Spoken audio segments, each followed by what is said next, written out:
நான் தயாராயிட்டேன்.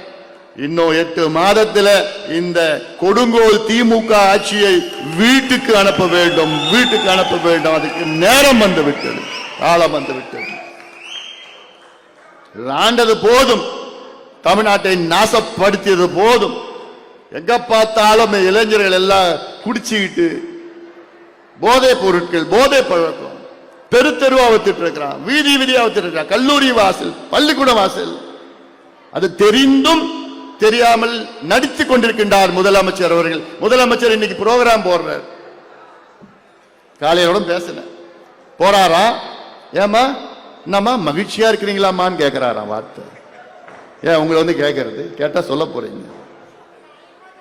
மகிழ்ச்சியா இருக்காங்களாம் தமிழ்நாட்டு மக்கள். அப்படியா? நீங்க ரோட்ல போங்க, மார்க்கெட், திருப்பத்தூர் மார்க்கெட்டு போங்க, யாராவது ஒருத்தர் சும்மா யாராவது போயிட்டு எங்க இந்த ஆட்சி எப்படி செய்யறாங்கன்னு வாயில கெட்ட வார்த்தையில பேசிட்டு போறான், திட்டிட்டு போறான். அதுதான் உண்மை, இதுதான் உண்மை.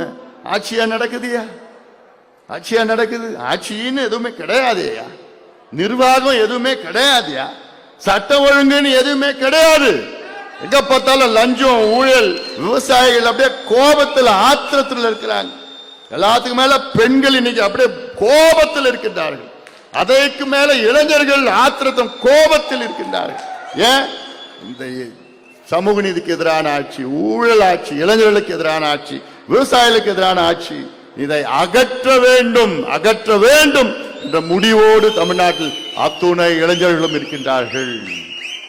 அதற்காகத்தான் வருகின்ற ஜூலை மாதம் 25ஆம் நாள் நம்முடைய இனமான காவலர் சமூகநீதி போராளி மருத்துவர் ஐயா அவர்களுடைய பிறந்த நாள், பசுமை தாயகம் நாள் அன்று ஒரு நடைபயணத்தை நான் மேற்கொள்ள இருக்கின்றேன். நடைபயணம், இந்த நடைபயணம் ஒரு நோக்கம், தமிழக மக்களின் உரிமை மீட்பு பயணம். தமிழக மக்களின் உரிமை மீட்பு பயணம் 100 நாள். இந்த நடைபயணம் நம்முடைய சென்னை அருகில் உள்ள திருப்போரூர் முருகனுக்கு ஒரு கும்பிடு போட்டுட்டு அப்போ நம்ம நடைபயணத்தை நான் தொடங்க இருக்கிறேன். நான் தமிழ்நாடு முழுவதும், கன்னியாகுமரி இருந்த கும்மிடி பூண்டி, அந்த கோயம்புத்தூர், எல்லா இடத்துக்கும் நான் போறேன். நான் எதுக்கு நான் போறேன்னா, நம்முடைய உரிமைகள் நிறைய இருக்கு. நம்முடைய உரிமைகள் நம்முடைய அரசியல் சாசனத்தில் இருக்கிறது, கான்ஸ்டிடியூஷன் ஆஃப் இந்தியா. அதுல நமக்கு என்னென்ன உரிமைகள் இருக்குதோ அதை அப்படியே தெளிவா கொடுத்திருக்கிறாங்க.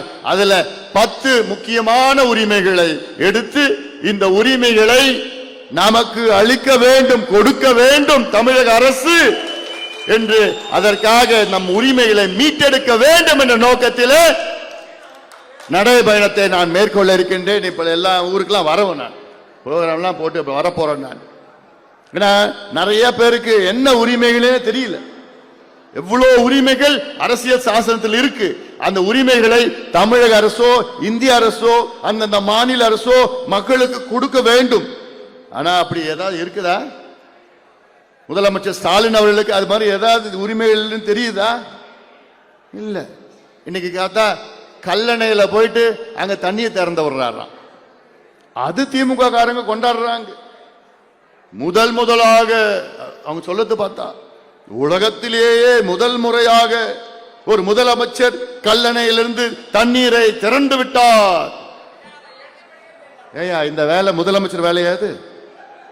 இது அங்க வேலை செய்யற அங்க வாட்டர் போர்டு எக்ஸிகியூட்டிவ் ஆபிசருடைய வேலை. அது எக்ஸிகியூட்டிவ் ஆபிசர் வந்து அவர் தான் தண்ணி திறந்து விடணும், அவர் தான் வேலை. அது முதலமைச்சர் அப்படியே திறந்துட்டாரா? மேட்டூர் அணையை முதலமைச்சர் அந்த தண்ணியை திறந்து விட்டார். ஏன் அந்த மேட்டூர் டேம் உடைய அங்க இருக்கிற ஈஓ உடைய வேலையாது?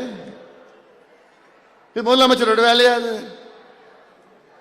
இது அந்த காலத்தில் வெள்ளக்காரன் அந்த டேம்லாம் வந்து கண்ட்ரோல்ல வச்சிருந்தான். ஏன் கண்ட்ரோல் பண்ணி வச்சிருந்தான்னா அப்பதான் அங்க கீழே இருக்கிற மக்களை கண்ட்ரோல் பண்ண முடியும். அந்த காலத்தில் வெள்ளக்காரன் கண்ட்ரோல் பண்ணி வச்சிருந்தான். அவன் சொல்ற நாளைக்கு தான் திறக்கணும், எல்லாம் இருக்குது, எல்லாம் இருந்தது.